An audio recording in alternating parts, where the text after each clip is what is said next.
Hi, this is Adewale Ademiwa from Stresstherapist.net. Welcome to video 4 of my course on how to deal with depression. In video 3 of this course, I shared some insights on how you can use your body's natural biological makeup to support you in your fight against depression and lack of motivation.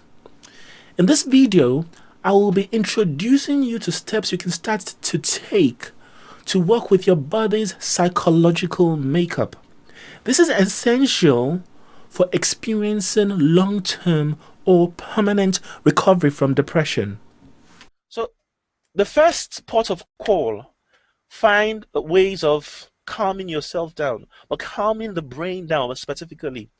Soothing activities, things like meditation, things like exercise, stress management activities, things that will bring you calm, bring you down, and this gives the brain enough of a break to start to work in your favor. So now the biology starts working in your favor instead of against you, and you then notice your mood will start to improve. And I have to say that I've tried the strategy so many times with many people, and when they buy into the strategy, they notice their mood starts to improve. They suddenly start to feel more in control because they realize that there are practical things happening which they can do practical things to. It's just that they didn't understand the nature of the problem. Right, so that's working with your biology. Now, what about working with your psychology? Because even if you just did the calm strategies, even if you just did the exercises, even if you just did those strategies that helps to soothe you, if you don't deal also with the psychology, you will notice that as you begin to rise out of your depression and the life's problems start to hit you again, the way you think about your problems starts to depress you, starts to stress you all over again and pushes you down. Your anchors get engaged and your coping strategies, your survival strategies gets engaged again, increase your stress levels, causing you to experience a lowering of your mood again. So how do we work with our psychology? First step is to try to understand what your anchors are. It's very important to know what your anchors are, what your protective belts are. Then next is to try and see how you can tone down your survival strategies. I know this may sound strange because people will think these survival strategies, if I tone them down, won't I have more problems? But the irony is that the more I get clients to tone down their survival strategies, they recognize that they have less pressure and they see that they can cope better. So toning down your anchors, toning down your survival strategies, and toning down your negative thinking strategies. But at the same time, still carrying on using those soothing strategies. So those calming strategies. So you're still using that, but trying to tone down your anchors, your survival strategies, and your thinking. So I'd like to give an example of how you can begin to tone down these anchors and strategies and survival strategies. So I'll bring us back to the anchor again. Let me focus on just one, self-criticism.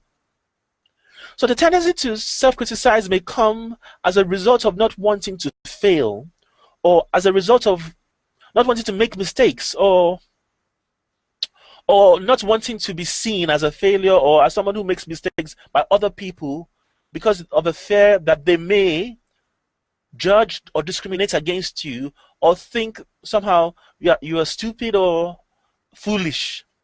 So sometimes we may criticize ourselves so that we don't make mistakes and we don't put ourselves in a position where other people can hurt us.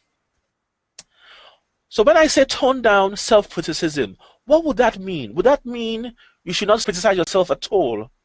That can sound very threatening to people because people may think if I don't criticize myself, I might just let myself go and make all those mistakes. Right? So there is a degree of self-criticism that's healthy.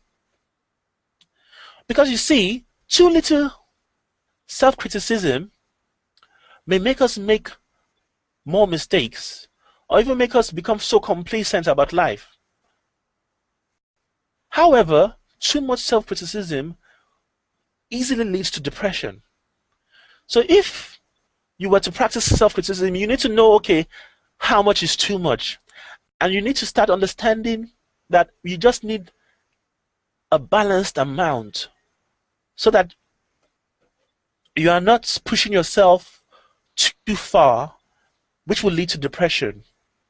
So as I said earlier on, first of all, learn to understand what your anchors are. Then, what your survival strategies are. And then start to learn how you can tone all these down.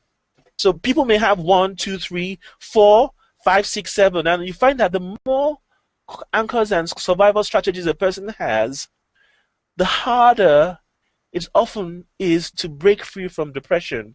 So once people go for treatment or go for therapy, they may find, okay, the mood improves, but because of those anchors and those survival strategies that are so plentiful, they just keep going back downwards towards depression. So learn what your anchors are, learn what your survival strategies are, and then learn how you can tone them down. Understand that these anchors are there, and these anchors are formed unintentionally as a result of trying to cope with the pressures that life threw at you as a child. But unfortunately, the more we rely on these anchors, the more we rely on these survival strategies, the more they actually make life stressful. Because by the time you avoid things enough, you start to feel guilty about it. By the time you isolate yourself, you start to feel low in mood and lonely. By the time you take too much on, you start to feel overworked. By the time you try too hard, fatigue comes in so easily. By the time you predict possible negative things in your future experiences, you notice that you don't want to take risks that might improve your life.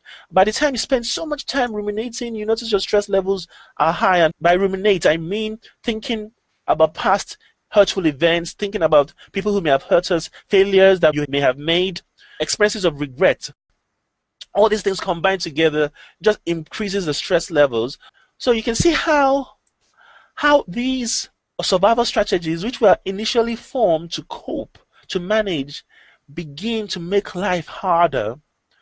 Right, so once you understand what is happening, knowing that your stress levels, when your stress levels are way too high, it causes a drop in your hormonal, your antidepressant hormones, which then causes your mood to drop low.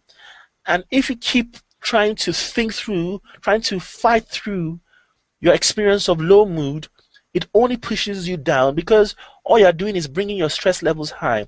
At that point in time, what is needed is finding calming strategies, finding soothing strategies, exercise, meditation, attention training, things that will help to give your brain a break. And the more you do that, the more your cortisol levels drops, which gives your brain some space, a chance to manage things. You start to find your mood starts to lift. Now, when your mood lifts, when you reach that point where you can actually do things cognitively, because there's a point I forgot to mention here. When you hit this weak zone, you will notice that you can't think clearly. Your concentration is poor. You notice that anytime you try to organize and plan, the lower you get, the more difficult it is. And it's a natural thing that people will experience with any intense emotion, is that the more your emotion increases, the less able you are to use your cognitive, your thinking abilities. So at that point in time, what's not needed is thinking through problems and trying to deal with problems. No, what is needed is spending a lot of time looking after yourself, taking care of yourself, replenishing yourself, helping yourself to come to a place where, like one of my clients says, spoiling yourself if need be. Do things to soothe yourself, to give your brain a break.